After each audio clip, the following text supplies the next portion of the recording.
Esiet sveicināti dzīvības skatītāji. Šīs dienas sarunas tēma nopietna – elpceļu saslimšanas. Ir astma, bet ir arī HOPS slimība. Kas ir šī HOPS slimība? To es jautāšu ārstei, ko es esmu aicinājusi šodien šeit studijā. Sveiki, Karīna. Labdien. Karīna Werner, ģimenes ārste. Ja par astmu man ir priekšstats, kas tā ir, tad kas ir šī HOPS slimība? Patiesībā tas tā arī ir, ja, un pirms, teiksim, 10 gadiem mēs vēl nezinājām, ja, ka ir tāda HOPS saslimšana, ja, jo tas ir saīsinājums, ja, patiesībā HOPS tas nav nekas cits kā hroniska obstruktīva plaušu saslimšana, ja. Un tagad, ja, protams, pēdējo 10 gadu laikā tā zinātne gāja uz priekšu, un tagad mēs zinām, ka ir atsevišķa astma un ir HOPS. Un šīs ir tās slimības, ja, kur ir zināmas varbūt sakritības, ja, un zināmas atšķirības.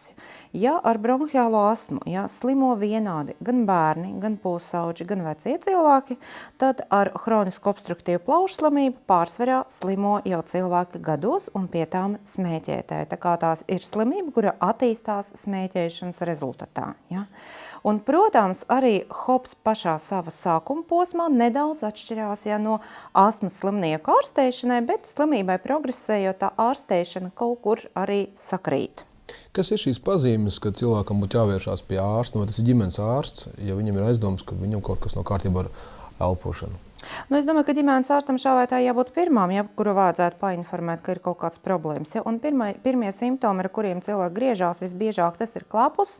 Ļoti bieži tas ir tā kā nakts klapus, ja, kurš sāsinās vakaros, naktīs, ja, un, protams, kura pavada elpas trūkums. Ja.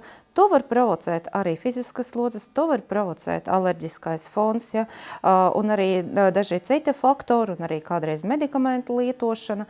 Bet, ja tie simptomi, klapus, elpas trūkums ieilgst, tad varbūt arī nav ko kautrēties, ja, un tad jāapciemo savu ģimenes ārstu, kurš tālāk arī norādīs, ja, tālāk izmeklēšanas taktiku un teiksim, tā ārstēšanas taktiku, ja tāda ir nepieciešama. Jūs minējāt, ka HOPS slimība visbiežāk slimo kaislīgi smēķētāji. Vai tie cilvēki, nesmēķē, var viegli izelpot un teikt, tas man ir garām?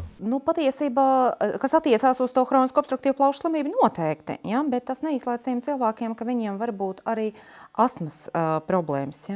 Un te vēl ir tāda viena nianse, ko es gribēju it īpaši uzsvērt, ka mums ļoti daudz cilvēku, kuri cieš no sirds asinsvadu slimībām, ja, un arī no sirds mazspējām, un mēs zinām, ka sirds pacientiem nereti klapus un elpas trūkums arī tie biežākie pavadošie simptomi. Ja. Un te, ja mēs šaubamies, ja, un nevaram vēl konkrēti pateikt, vai te ir tikai konkrēta plaušu bronhu problēma, jeb tieši tās sirds slimība maskējās zem tās plaušu problēmām, vai tieši otrādi, ja, ka mēs jau ārstējam to sirdi, ja, un nepamanām tos bronhus, ja, te faktiski ir izpildams ļoti vienkārši tests, ko sauc par spirometriju, un te brīdī mēs konkrēti varam pacientam atbildēt, vai tur ir bronhu plaušu patoloģija, vai viņas nav. Par šo jautājumu savs viedoklis ir arī profesoram Šiliņam.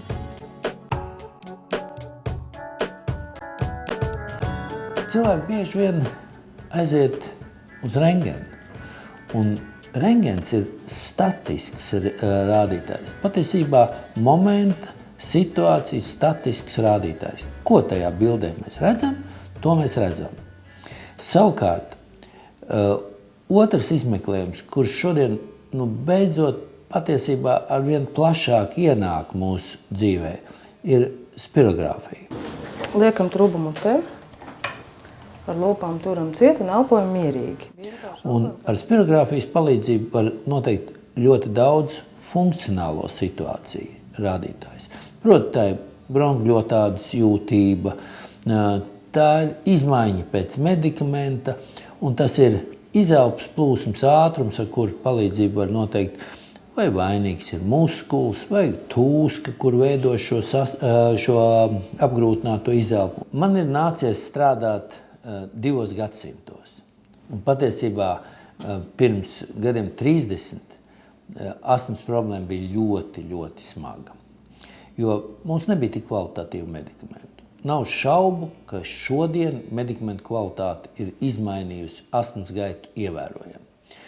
Un šodien galvenais jautājums ir neievilkt šo situāciju un neradīt astmas, jeb alerģiskā iekaisuma izraisītās komplikācijas.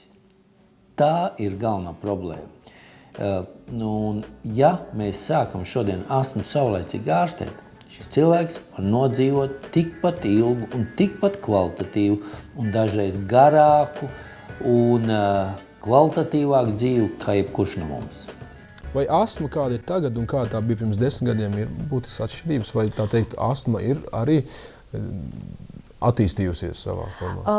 Varbūt tur ir tāda lieta, ka tās formas tiek vairāk un precīzāk definētas, bet tas, kas attiecās uz izmaiņām, ja tur ļoti daudz, kas ir izmainījies pēdējo gadu laikā, ja, tieši par ārsteišanu. Ja, un ja mums pirms 10 gadiem bija īsas darbības aerosoli, glābēja inhalātori, ja, pirmajā vietā, ja, tad mūsu laikos mēs esam nonākuši līdz moderniem inhalātoriem pamatā, ja, kas ir pulvera formā, un protams, ja, kuriem ir stipri mazāk tieši tās kardiālās blaknes. Ja. Vai ir vēl kādas citas terapijas bez tā zināmajiem? Protams, ir arī viss atkarīgs arī no formas. Ja? Ja, un arī ir būtiska atšķirības starp astmas pacientiem un HOPS pacientiem. Ja? Ka HOPS pacientu uzliesmojuma gadījumā, ja, ļoti bieži, ja, tad mēs nozīmēm arī antibakteriālo terapiju. Ja? Un tas praktiski nekad nenotiek ar astmas pacientiem. Ja, protams, mēs nerunājam par tādām infekciozu alerģiskām formām, ja, kur arī ja, tās antibakteriālās terapijas ja, šāda tiek pievienotas. Kāda ir ģimenes ārsta loma pacientu aprūpē? Un vai valsts ir kāda programma, kas palīdz tieši šādi astmas slimniekiem vai HOPS slimniekiem? Protams, ir un ļoti daudz medikamenti, kas ir domāti, ja astmas un HOPS ārstēšanai ir valsts kompensējuma. Un to var arī izrakstīt ģimenes doktors, bet ir viens bet, ja viņam jābūt galīgām slēdzienām no pulmonologa, ja, un arī noteiktām rekomendācijām, kāda tā terapija tālāk viņam ir jāsaņem. Ja. Te ir arī vēl būtiska lieta, ja, ka viņam arī mazinās ja, tā nepieciešamība lietot ja, tieši tos glābēja inhalātors, un viņi var pakļaut ar tiem moderniem mūsu medikamentiem ja, šo astmu nopietnai kontrolē, ja, respektīvi nepieļaujot ja, to uzliesmojumu. Kas ir šis glābēja inhalātors? Tas ir tas, ko cilvēki nesā līdzi? Tieši tā, ja, jo tad, kad viņiem notiek tā lēkme, ja, attīstās diezgan izteikti bronhu drenāžas traucējumi. Ja, un te ir svarīgi pēc iespējas maksimāli ātri tos bronhus paplašināt. Ja. Tā kā tā arī ir tā glābēja inhalātora loma, ka viņiem ir jāpaplašinā bronhus, lai atjaunojās normāla bronhu drenāža. Un ļoti bieži ir tā, ja, ka tie inhalātori ir īsas darbības, ja, un cilvēki kādreiz ir spiesti 3 vai pat 4 vai pat 5 reizes dienā ja, pūst to inhalātoru, no kura viņam attīstās sirdsklauves, sirdsdarbības traucējumi, ja, un svīšana, nu, visas tās blaknes, kas ir raksturīgi šim te glābēja inhalātoram.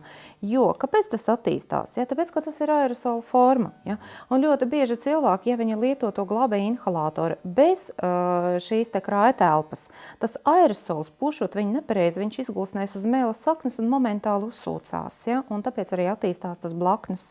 Ar pulveru inhalātoriem pirmam kārtām mēs pakļaujam ja, visas tās slimības kontrolei un nepieciešami pēc glābēja inhalātora nav vajadzība viņus lietot. Un tāpēc ir tā būtiska atšķirība. Glābēja inhalātors tikai paplašinā bronhu, un viņš to bronhu neārstē nemaz. Ja tieši tās kombinētās formas, ja, pulveru inhalātoriem ne tikai nodrošina normālu un pastāvīgu bronhu drenāžu, bet arī ārstē hronisko iekaisumu, kas ir attīstījies tai bronhā slimības rezultātā, protams. Kas savukārt jāievēro cilvēkam, kuram ir diagnosticēta astma? Nu, pirmām kārtām, ar ko jāsāk? Ja? Jāsāk, protams, ar to savu ēdienkarti. Jāizslēdz tie produkti, kas var izraisīt tādu zinām alerģisko fonu ja? Un izprovocēt to astmu. Otrām kārtām varbūt arī tā apkārtējas vides sanācija. Ja? Jo parasti astmas pacientiem jābūt diezgan asketiskiem tiem nosacījumiem, gan dzīvokli, gan birojos, kur viņi strādā. Ja? Un tāpēc, ja mēs neiesakam viņiem turēt visus tos tepiķus un varbūt ja, kaut kāds tāds grīdas segumus, ja, kuri nav pietiekoši labi iztīrami, ja, bet kuri arī var, protams, tādā veidā inhalēt visus tos putekļus iekšā, izprovocēt ja, to bronhiālo astmu. Paldies, Karina! Es jums teikšu paldies, ka skatījāties. Atliek vien secināt veco labo teicienu, sargāsim paši sevi, arī Dievs mūs sargās. Bet tas vēl nav viss mūsu raidījumā, vēl turpinājumā kāda ļoti noderīga informācija. Manuprāt, stipri kauli tas ir tad, ja tu pakrīt un tu nesalūsti, ja tu piecelies un var aiziet tālāk.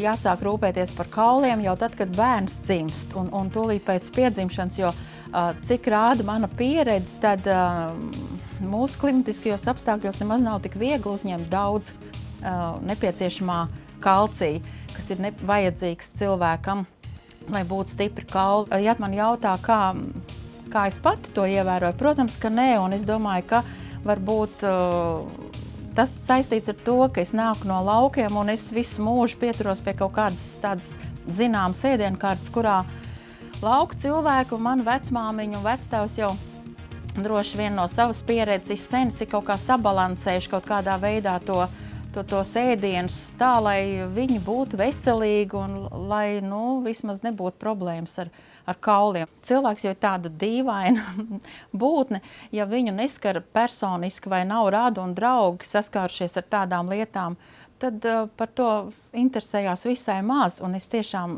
smalki sakot nezinu neko daudz par osteoporozi.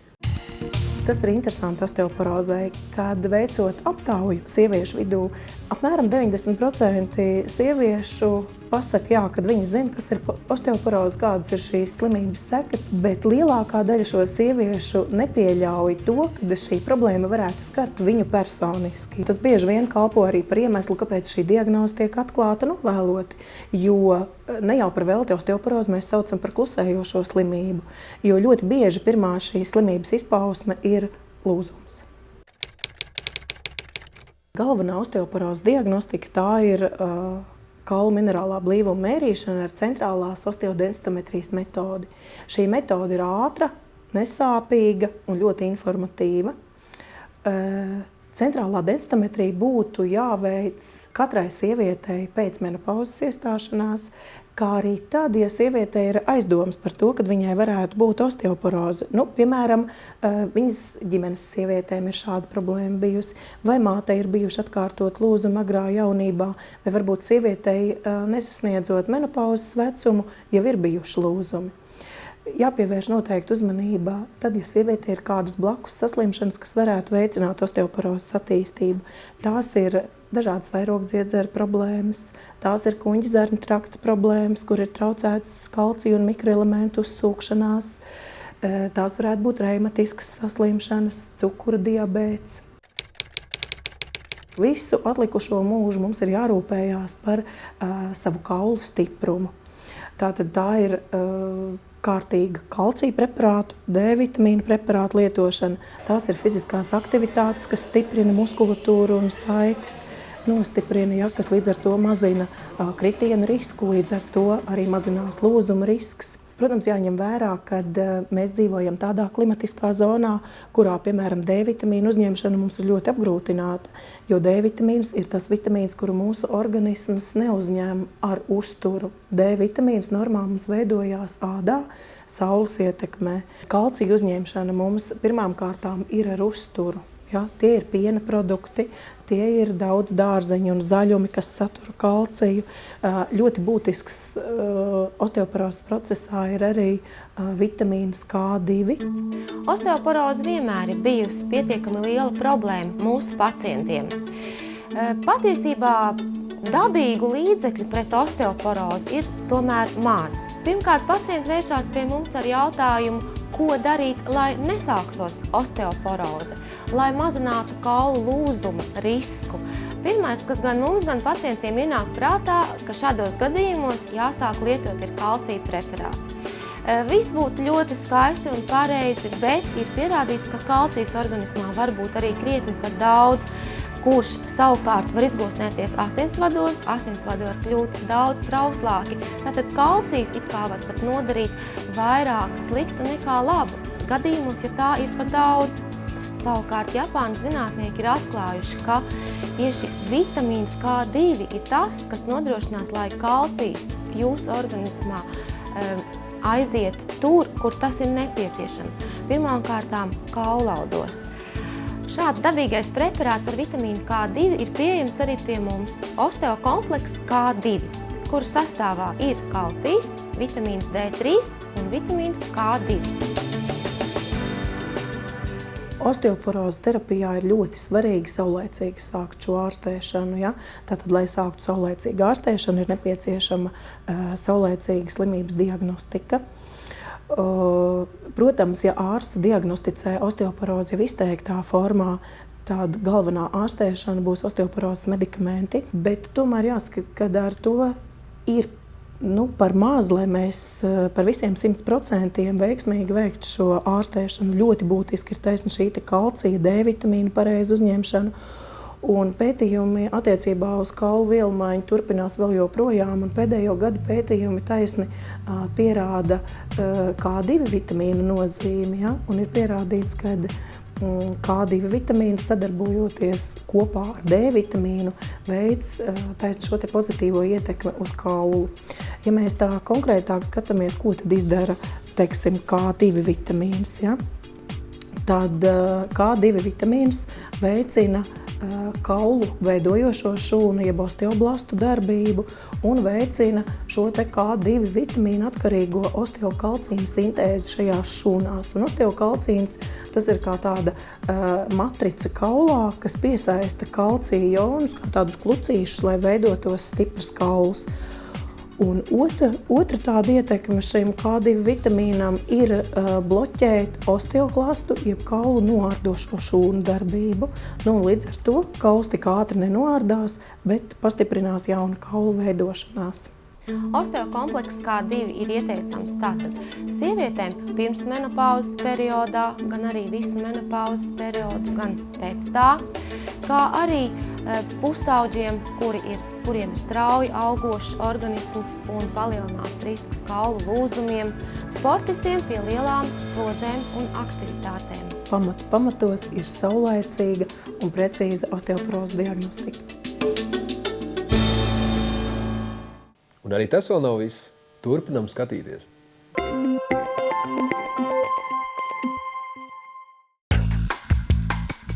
Aicinām uz Gundagas Lināres dēļdārznieku kursiem Latvijas dabas muzeja telpās Rīgā.